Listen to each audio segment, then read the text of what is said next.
ఇక కాంగ్రెస్ టీఆర్ఎస్ మధ్య మాటల యుద్ధం అయితే సాగుతున్నది. నేనా నువ్వా అని ఈ అంశాలు చూస్తుంటేనేమో అధికారంలోకి వచ్చినటువంటి పార్టీ అధికారాన్ని ఎంజాయ్ చేయకుండా, ఎందుకంటే కేసీఆర్ సర్కారు టీఆర్ఎస్ సర్కారు 10 ఏళ్ళ అధికారంలో ఉన్నప్పుడు జెడ్పీటీసీలు ఎంపీటీసీలు అన్ని జెడ్పీ చైర్మన్లు మున్సిపాలిటీలు ఎవ్రీథింగ్ వాళ్ళదే. ఇప్పుడు మున్సిపాలిటీలోనేమో అవిశ్వాసం పెట్టేసి వాళ్ళు మార్చుకునేటువంటి ప్రయత్నం చేస్తున్నారు.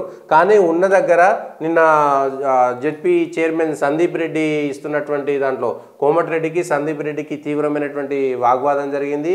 కేటీఆర్ తీరు మార్చుకో, సీఎం వ్యాఖ్యలపై తెలంగాణ అవమానించడమైనటువంటిది జరుగుతుంది. హామీలు అమ్మలేదు, వీపులు పగులుతాయి. యాదాద్రి జెడ్పీ చైర్మన్ మంత్రి కోమటిరెడ్డి మధ్యన వాగ్వాదం.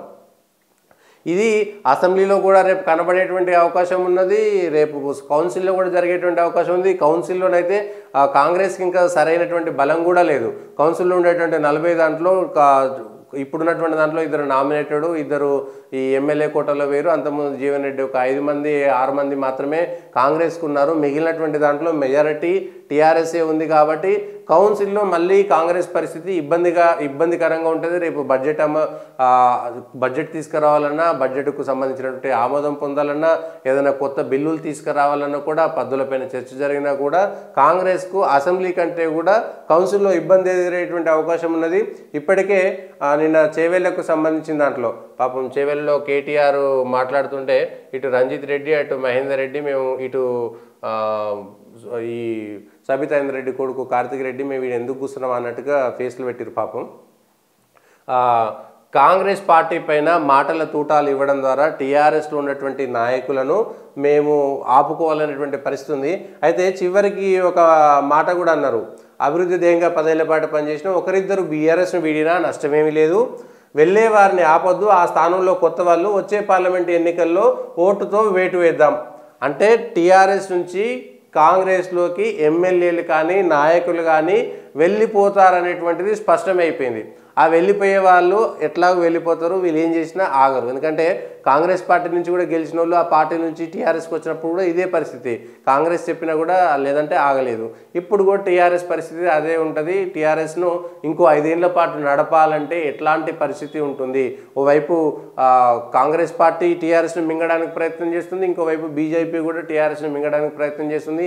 ఎంపీ ఎలక్షన్లలో మాదంటే మాదని కాంగ్రెస్ బీజేపీ పోటీ పడుతున్నాయి, ఒకరికొకరు చాలా తీవ్రమైనటువంటి దాంట్లో ఉన్నారు. జాతీయ స్థాయిలో కాంగ్రెస్ వర్సెస్ టీఆర్ఎస్ అనే బీజేపీ అనేటువంటిది వస్తుందని ఉత్తమ్ కుమార్ లాంటి మంత్రులు కూడా చెబుతుండడంతో తెలంగాణలో 17 స్థానాల్లో కాంగ్రెస్ వర్సెస్ బీజేపీ ఉంటుంది. కాబట్టి టీఆర్ఎస్ పరిస్థితి ఈ రెండింటి మధ్యన ఏంటి 2 లేగదూడలు పెద్ద దున్నపోతుల కొట్లాటనో లేకపోతే పెద్ద ఆవులు కొట్లాటలో లేగదూడలు ఆగమైనట్టుగా ఇప్పుడు టీఆర్ఎస్ పరిస్థితి కూడా లేగదూడలాగా పరిస్థితి ఆగంగా ఉంది.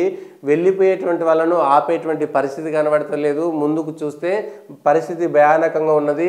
ఇప్పటికే జెడ్పీటీసీలు టీఆర్ఎస్కు సంబంధించి సిరిసిల్లలో ఉన్నటువంటి అధికార పార్టీలోకి కేటీఆర్కు సంబంధించినటువంటి జెడ్పీటీసీలు మున్సిపల్ కౌన్సిలర్లే చెప్తే వినలేనటువంటి పరిస్థితి. సర్పంచ్లంతా కూడా ఇప్పటికే కాంగ్రెస్లోకి వెళ్ళిపోయారు. ముస్తాబాద్ మండలకు సంబంధించినటువంటి జెడ్పీటీసీలు, అది కేటీఆర్కి సంబంధించినటువంటి సిరిసిల్లకు సంబంధించినటువంటి జెడ్పీటీసీలే వెళ్ళిపోయిన సందర్భంలో ఇంకెవరో ఆగుతారనేటువంటి అవకాశం మాత్రం లేదు.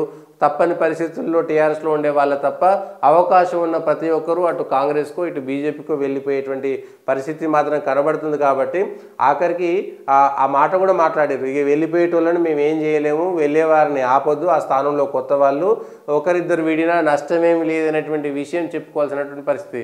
ఎవరికీ నష్టం ఉండదు. అధికారంలో ఎవరుంటే వాళ్ళు మొదటి నుండి రాజకీయాల్లో ప్రతి పార్టీ ఇట్లనే వేసింది. ఈ పార్టీ అధికారంలో ఉంటే ఈ పార్టీ గుంజుకోవడం, ప్రతిపక్షాలను విచ్ఛిన్నం చేయడం అనేటువంటిది మొదటి నుంచి ఒక పద్ధతి ప్రకారం వెళ్ళలేదు. కాబట్టి దానికి సంబంధించినటువంటి అంశంలో వాళ్ళు అట్లనే వ్యవహారం చేస్తుంటారు.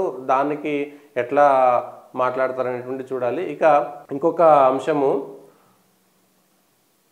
కర్ణాటక సీఎం సిద్ధరామయ్య రాష్ట్రపతి ముర్ము పట్ల ఏకవచనంతో సంబోధన క్షమాపణలు చెప్పిన కర్ణాటక సీఎం సిద్ధరామయ్య. మనం ఈ విషయంలో కూడా భాష విషయంలో ఎప్పుడైతే తమకు సంబంధించినటువంటి కంట్రోల్ తప్పిపోతుందో, రాష్ట్రంలో ఉన్నటువంటి పార్టీల మధ్యన ఏకాఏకిగా మాట్లాడేటువంటి పరిస్థితి వచ్చిన తర్వాత అసలు ఏం మాట్లాడుతున్నాం అనేటువంటి కనీసమైనటువంటి కంట్రోల్ లేకపోవడంతో మన మీద మనకు ఎట్లా అసలు ఈ మాట మాట్లాడవద్దా అనుకుంటే ముఖ్యమంత్రి స్థాయిలో ప్రతిపక్షాల నాయకులు, ఎమ్మెల్యేలు, ఎంపీలు ఆ స్థాయిలో ఉన్నటువంటి వాళ్ళు మాట్లాడేటువంటి భాష పద్ధతి మారిపోయిన తర్వాత చివరికి ఇట్లా క్షమాపణలు చెప్పుకోవాల్సినటువంటి దుస్థితికి ఎందుకు వస్తుంది?